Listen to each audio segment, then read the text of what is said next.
Tim Tebow couldn't pull off another miracle comeback this past weekend, but one of his biggest fans didn't seem to mind. Before Sunday's game, the Broncos QB ran over and gave a hug to Kelly Fawnin. Now, she was diagnosed with a brain tumor. She was a huge Tebow fan when he played at Florida. He even asked her to be his date at an award ceremony. Thanks to Tebow's foundation, Kelly was able to make it to Sunday's game.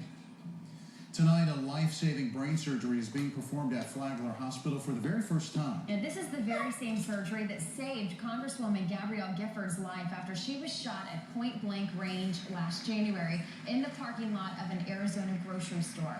New tonight, Action News' Ryan Smith joins us now live on the Action Cam with the details on the surgery. Ryan? Well, of course, Congresswoman Gifford's surgery brought on by a shooting. The man you're about to meet, Bill Seward, his brought on by a stroke.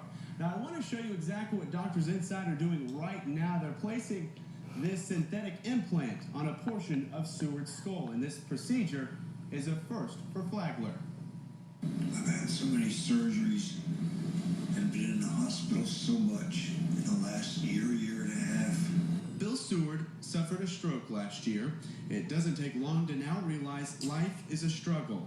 We're hoping this is the last and final one. This one marks Seward's fourth brain surgery in the past year. Doctors removed a piece of his skull following a stroke that allowed his brain to swell outward, not inward.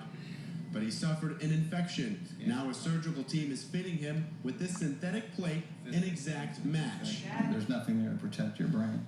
And certainly in a patient like this patient who's prone to seizures, if you were to have a seizure and thrash around and hit your head without a skull piece there, you could really cause some serious damage to the brain. The surgery is a first for not only Dr. Greenwald, but Flagler Hospital as well. Seward's road to recovery is familiar to a well-known congresswoman. This is the same cranioplasty procedure Gabby Giffords underwent earlier this year.